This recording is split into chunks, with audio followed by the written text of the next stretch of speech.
இது மகிமை நேரம். ஆண்டவர் உலக ரட்சகரமாய் இருக்கிற இயேசு கிறிஸ்துவின் ஈடு இணையற்ற பரிசுத்த நாமத்தில் என் அன்பின் வாழ்த்துக்கள். இந்த நாளிலும் எசாயா எழுதின தீர்க்க தரிசன புஸ்தகம் 6ஆம் அதிகாரம் அதனுடைய 3ஆம் வசனம் விதமாய் சொல்கிறது, ஒருவருக்கொருவரை நோக்கி சேனைகளின் கர்த்தர் பரிசுத்தர் பரிசுத்தர், பூமி அனைத்தும் அவருடைய மகிமையால் நிறைந்திருக்கிறது என்று கூப்பிட்டு சொன்னார்கள். தேவனாகி கர்த்தர் பரிசுத்தர் பரிசுத்தர். Holiness, our God is holy. I am holy, be holy. நான் பரிசுத்தர், ஆகவே நீங்கள் பரிசுத்தராயிருங்கள். இன்னைக்கு நம்முடைய வாழ்க்கையில தேவன் விரும்புகிற பரிசுத்தம் இருக்குதா? உலக மனுஷங்களை பார்த்து சொல்லும், ஏன் அப்பா அவர் எவ்வளவு பெரிய பரிசுத்தவானு, அவர் பெரிய நீதிமான்க, வீட்டுக்குள்ள ரகசியமாய் செய்யக்கூடிய காரியங்கள் தேவனுக்கு மட்டும்தான் தெரியும், உலக மனுஷனுக்கு தெரியாது. இப்படி பேசுற அனைவருக்கு பிடிக்காது. ஏன்னா இன்னைக்கு நிறைய பேருக்கு என்னது நிறைய காரியங்கள் வந்துச்சு. அதனால அப்படியே பூசி மெழுகி கொண்டு போகக்கூடிய காலங்கள் வந்து விட்டது. இல்ல, பைபிளா தான் பேசணும், சத்தியத்தை சத்தியமா தான் பேசணும். பரிசுத்தம் தேவனுக்கு உண்டானது, அதை நமக்கு அவர் தருகிறார். அவருக்கேற்ற பரிசுத்தம் வாழ்க்கையில் இருக்குதா யோசிக்கணும். உலக மனுஷன் சொல்லுவான், அவர் பெரிய பரிசுத்தவான், ஐயோ அவர் பெரிய நீதிமான். ஆனா அவருக்கு வாழ்க்கையில் என்ன இருக்குங்கிறது உங்களுக்கு எனக்கு தெரியாது, தேவனுக்கு தெரியும். தேவனுக்கு தெரியும், கர்த்தர் அறிவார். ஆனா உலக ஒரு மனுஷனை குறிச்சு, ஐயா அவன் பெரிய பாவிங்க, அவனா அப்படின்னு உலகம் சொல்லும். ஆனா கர்த்தர் அவனை பார்த்து சொல்லுவாரு, இவன் நீதிமான், என் பிள்ளை, இவன் பரிசுத்தவான்.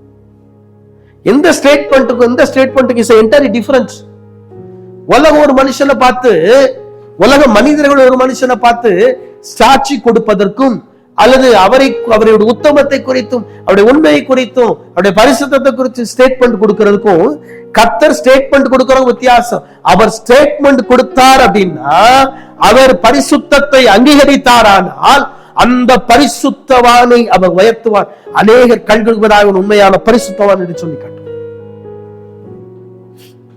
இன்னைக்கு தேவன் விரும்புகிற பரிசுத்தம் வாழ்க்கையில் இருக்கா? கர்த்தர் விரும்புகிற பரிசுத்தம் வாழ்க்கையில் இருக்கா? பரிசுத்த குலைச்சல் இருக்குதா? எதுங்க பரிசுத்த குலைச்சல்? அங்க எல்லாத்திலும் கரெக்டா தான் இருக்கும். நாங்க அந்த காலத்து கிறிஸ்தவங்க, ஓகே. எது பரிசுத்த குலைச்சல்? தேவன் விரும்பாத காரியம் எது? கர்த்தர் விரும்பாத காரியம் எது? அஞ்ஞானிகள் சில நேரம் பார்க்கிறபடி நாம் பார்க்கிறது கர்த்தர் விரும்புகிறது இல்லை, அது பரிசுத்த குலைச்சல். தேவன் வெறுக்கிற காரியம், தேவன் விரும்பாத காரியம், கர்த்தர் வெறுக்கிற காரியம், கர்த்தர் விரும்பாத காரியம். பைபிள்ல எந்த இடத்துலயாவது நீங்க பாத்தீங்க அப்படின்னா, இதை செய் நான் உன்னை ஆசீர்வதிப்பேன் அப்படின்னு தான் சொல்லுவார். எந்த இடத்துலயாவது நீ எப்படி வேணாலும் வாழு நான் ஆசீர்வதிப்பேன்னு சொல்ல மாட்டார். அப்ப தேவன் விரும்பாத, கர்த்தர் வெறுக்கிற காரியம், அஞ்ஞானிகள் செய்யக்கூடிய காரியத்தை நாம் செய்தோமானால் கர்த்தருடைய ஆசீர்வாதம் நம்முடைய வாழ்க்கையில இருக்காது. தெரிஞ்சுக்கணும். அவர் பரிசுத்த குலைச்சலாக்குகிறோம், அதுல மாற்று கருத்தே இல்லையே. பரிசுத்த குலைச்சலாக்குகிறோம். எப்படிங்க பரிசுத்த குலைச்சலாக்குறோம்? அஞ்ஞானிகள் செய்கிறது என்னது? அவங்க கடைபிடிக்கிறது என்னது?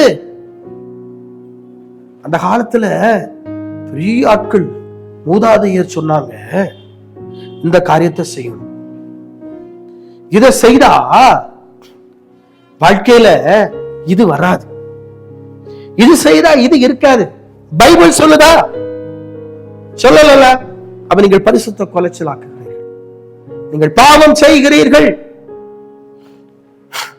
நீங்கள் பாவம் செய்கிறீர்கள். ஒரு அம்மா கணவன் ஒரு டெத் வீட்டுக்கு போயிட்டு வீட்டுக்குள்ள வர்றார். இந்த அம்மா என்ன செஞ்சது, வீட்டுல வாஷிங் மிஷின் இருக்குது. அப்போ எல்லா துணியும் வாஷிங் மிஷின்ல போடுறார். கணவன் எல்லா துணியும் வாஷிங் மிஷின்ல போடுற ஒரு இடத்துல வச்சிருக்கிறார். நம்ம என்ன செஞ்சது, டெத் வீட்டுக்கு போன துணியை மட்டும் எடுத்து ஒரு வாரமா வச்சுட்டு மீதி எல்லா துணியும் வாஷிங் மிஷின்ல போட்டுட்டு, துணி துவைச்சாச்சு. வாஷிங் மிஷின்ல ஒரு துணி துவைக்கப்பட்டிருக்கு, இன்னொரு துணி ஊறி துவைச்சிருக்கு. கடன் வந்து கேட்டாரு, என்னமா 2 விதைகளை துணி துவைச்சு வச்சிருக்காப்லையா, ஒன்னு வாஷிங் மிஷின்ல துவைச்சிருக்கோம். இது ஏன்? இது வந்து டெத் வீட்டுக்கு போனது, வாஷிங் மிஷின்ல மத்த துணியோட சேரக்கூடாது, மத்த துணியோடு கூட போடக்கூடாது, தனியா துவைக்கணும். பைபிள் சொல்லுதோ? காட்டுங்க எந்த இடத்துல பைபிள் சொல்லுது? பாவம், நீங்கள் தேவனை பரிசுத்த கொலைச்சலாக்கினீர்கள், நீங்கள் தேவனை சோதிக்கிறீர்கள். தேவனை சோதிக்கிறவங்களுக்கு எப்படி ஆசீர்வாதம் வரும்? சாபம் படுத்திருக்கு உங்க வீட்கள் வாசல்ல, தெரிஞ்சுக்கோங்க. அதே மாதிரி அநேகர் இருக்கிறாங்க, நல்லா ஜெபிப்பாங்க, நல்ல வேதம் வாசிப்பாங்க, ஆனா அந்நியானிகள் செய்யக்கூடிய சில காரியங்களை செய்திருவாங்க. அந்நியானிகள் செய்யக்கூடிய சில காரியத்தை வாழ்க்கையில நடைமுறைப்படுத்திடுவாங்க. அப்படி செய்யக்கூடாது. ஆனா அவங்க சொல்லி இருக்கிறாங்க, இந்த காயை வந்து ரோட்டு வழியா கொண்டு போக கூடாது. இதெல்லாம் சொல்லுவாங்க, இந்த முருங்கைக்காயை ரோட்டு வழியா கொண்டு போக கூடாது. அது அந்த காலத்துல சொல்லி இருக்காங்க. பைபிள் சொல்றா இல்லையே? ஃபாலோ பண்றீங்க. தேவனை சோதிக்கிறீர்கள். நீங்க எவ்வளவு நேரம் ஜெபம் பண்ணாலும் கேட்கப்படாது, உங்க ஜெபம் கூரைக்கு மேல கூட போகாது. தேவனை சோதிக்கிறீர்கள். மட்டன் கொண்டு போன, ஏதாவது கறிக்கட்டை கொண்டு போன, ஏதாவது கூட வந்துடும். தேவனை சோதிக்கிறீர்கள். தேவன் நீங்கள் பொங்கலை பரிசுத்தமாக ஆக்கின கர்த்தரை சோதிக்கிறீர்கள். பரிசுத்த கொலைச்சலை உங்களுக்குள்ளே உண்டாக்கினீர்கள். அந்நிய காரியங்கள், அந்நிய கிரியைகள், அஞ்ஞானிகள் நடப்பிக்கிறவர்கள் வாழ்க்கையில நடப்பித்தீர்களானால் உங்கள் வாழ்க்கையில பரிசுத்த கொலைச்சல் வரும். மாற்று கருத்து இல்லை, இதுல எந்த மாற்று கருத்துமே கிடையாது. இதுக்கு பரலோகத்தில் தேவதூதன் இறங்கி சரின்னு சொன்னாலும் கிடையாது. பைபிள் சொல்லல, பைபிள் இதுக்கு எதிராக இருக்கிறது. நானும் எதிராக இருக்கிறேன். உங்க வாழ்க்கை வேதத்துல சொல்லப்பட்டிருக்கா பாருங்க. வேதத்துல சொல்லப்படலையா விட்டுருங்க. அதை இம்ப்ளிமெண்ட் பண்ண ட்ரை பண்ணாதீங்க. அவங்க சொன்னாங்க, இவங்க சொன்னாங்க, அவங்க அவங்கள பரலோகத்துக்கு கூட்டு போவாங்க, அவங்க அவங்களுக்கு ரத்தம் சிந்துறாங்க, அவங்க அவங்கள ரட்சித்தாங்க, அவங்க அவங்கள மீட்டெடுத்தாங்க. உங்களை மீட்டெடுத்தது கர்த்தர், உங்களை ரட்சித்தது கர்த்தர், உங்களுக்கு ஜீவனை கொடுத்தது கர்த்தர். அவர் சொல்றத கேளுங்க, அவர் சொல்ற வேத வார்த்தையை கேளுங்க. தலைகளை தாழ்த்தி ஜெபிப்போம். அன்பின் ஆண்டவரே, உமக்கு ஸ்தோத்திரம். நீ மாறாதவராய் இருக்கிறீர். அநியானிகள் செய்கிற காரியங்களை வாழ்க்கையில செய்தோமானால் ஆண்டவரே, நாங்கள் எங்களை பரிசுத்த கொலைச்சலாக்கும் ஆண்டவரே. பரிசுத்த கொலைச்சல் எங்கள் வாழ்க்கையில வரும் ஆண்டவரே. வேதத்தில் சொல்லப்பட்டதை, பைபிள்ல சொன்ன காரியங்களை, உம்முடைய வார்த்தையை கடைபிடிக்க உதவிச்சு. இயேசுவின் நாமத்தில் ஜெபிக்கிறேன் பிதாவே.